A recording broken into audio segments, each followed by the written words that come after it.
अस्सलाम वालेकुम नाजरीन, मैं आपका मेज़बान चौधरी सबर शराज। इस टाइम जी नाजरी वीडियो दसी मैन बड़ बरूटियाँ चकसवाड़ी जलगाउन सड़क जी है नाजरीन। ये जो सड़क है म्यूनसिपल कमेटी चकसवाड़ी ने सबका एडमिनिस्ट्रेटर जनाब राजा गुलफराज अहमद खान उन्होंने रोड है नाजरीन, सो तक सकने हो नाजरीन।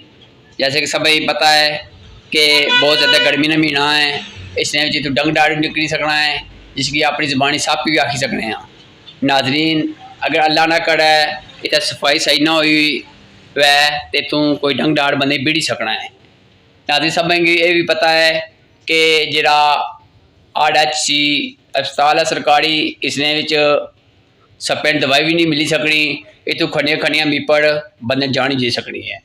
सो नाजरीन में म्यूनसिपल कमेटी चकसवाड़ी चीफ ऑफिसर राजा शराज अहमद खान की गुजारिश करना कि इसमें सफाई ना खास इतमाम करा, इसी फिल फोर्स सफाई करा। शुक्रिया जज़ाकल्लाह।